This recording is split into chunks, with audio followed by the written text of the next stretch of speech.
Hello everybody, finally made it live. Finally been able to talk about this topic that I've been, I guess bringing up for a couple of weeks now. I've been having some internet issues at my house, and so I just haven't been able to make a good connection to get online and just share some important information with you today. And we are talking about Breast Cancer Awareness Month. And this is a time of year where we see all the pink ribbons, and we hear about cancer screenings and things like that, and how it's important to get checked and so forth. And that's good and all. But what I want to really just kind of spend our time on, which is only going to be hopefully at most 10 minutes, is just really talk about prevention, because I think that that's something that is not talked about enough, and we should talk about it more, because cancer in general is one of the most preventable lifestyle diseases. 80% of cancers are preventable. So this is big, and this is something that, at the beginning of this month I shared on my Snapchat that genetics load the gun and lifestyle pulls the trigger.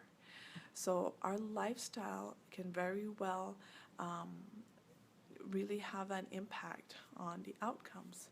Some people go through very drastic measures to improve their odds. One popular example is Angelina Jolie.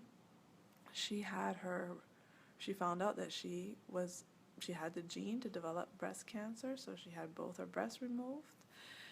She had her reproductive organs removed. She went through all these elective surgeries to do that. And some may say that was drastic, but what about quitting smoking or just adopting a healthier lifestyle in general? That may be drastic for some other people. So that's what we're going to talk about today. And I'm not going to dwell too much on screenings, because screenings are there to detect cancer. It's not there to prevent. Detection is also really important to improve one's odds of overcoming it. But today we're going to dwell on prevention, because while it's in our hands, especially if we are, if you're like me, you're a young mom like me, while the odds are, while we're still healthy and young, we can do something to prevent, right? One of the important things that we can do is avoid alcohol, right? That's not a popular thing to say, especially people like to socialize with alcohol, but it is the scientific fact that alcohol raises estrogen levels in the body in a way that makes you more prone to develop breast cancer. So let's avoid it, right? Let's avoid it, especially if we are genetically predisposed to it, right? Quitting smoking, that one is a little bit more acceptable, but obviously quitting smoking will help improve our odds and help prevent cancer, and also get to a healthy weight, right?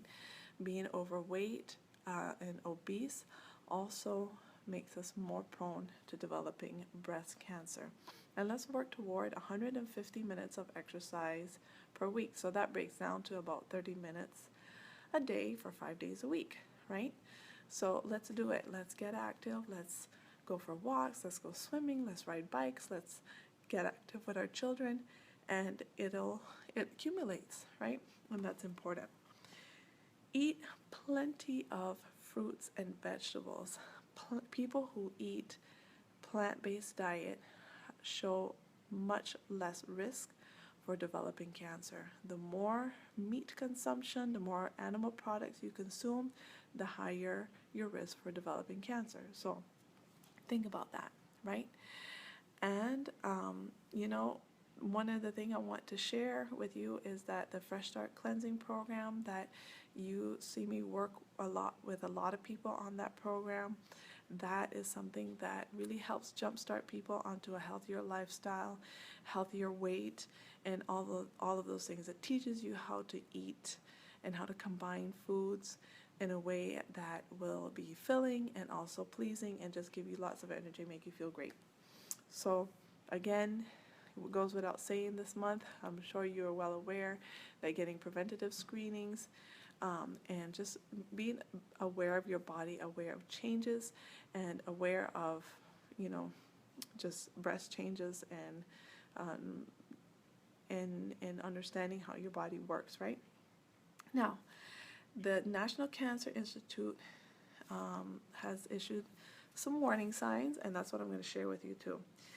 A lump on or near your breast or underarm, thick, firm tissue on or near your breast, nipple discharge or tenderness, any nipple changes, itching, or skin changes in your breast, including redness or dimpling. Now, as a pregnant person, all these things happen, right? And so sometimes these changes may be, oh, am I pregnant or something like that? So if you're not pregnant, you can rule that out. And if any of these symptoms occur, you have to, really pay attention. Now, there are a few myths that I want to bust out there. And this is myths that have been busted according to research. Research has shown that wearing bras does not increase a woman's risk for developing cancer. All right? So it's nice not to wear a bra, but that's not gonna really actually improve our odds. Any trauma to the breast does not cause breast cancer. And the use of antiperspirants, research has shown that it does not increase the risk of developing cancer to the breast. And breast cancer is largely a lifestyle genetic disease. Again, genetics will load the gun, lifestyle pulls the trigger, and we need to just really pay attention to what we're putting in us, on us, and around us. When I talk about in us, talk about the foods that we eat. Let's cut back on the animal products, especially red meats, and let's eat more fruits and vegetables, right? What is going in our bodies, and alcohol consumption is another thing. What goes on is what are we putting on our body, personal care products, all of those things, and let's take care also in that regard. Let's eliminate toxins and around us, right? That's another issue as well.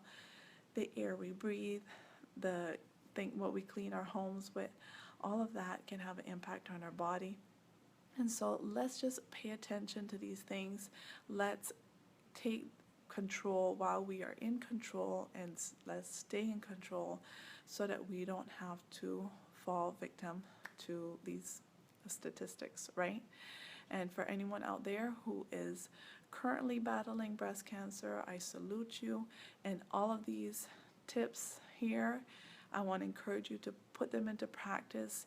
Whatever treatment it is you're going through, whether you're going through the conventional route with chemotherapy and radiation, put them into practice. Get active. Eat to nourish your body and to starve out really those cancer cells by eating lots of fresh fruits and vegetables, and move your body through exercise to get good blood circulating, enjoy fresh air and good company, and just have a positive outlook. So these lifestyle principles apply for someone who is going through this. And just so you know, again, I salute you. I give you a big hug, and know that we're thinking about you, especially during this time, right? So I'm so happy I got to share these points with you today, and thank you for watching, for tuning in. I didn't get to see you live on here, but gotta work when the little boy goes to sleep because he's not gonna let me concentrate on talking here, even if he's occupied doing something else. I like to be able to concentrate and talk to you.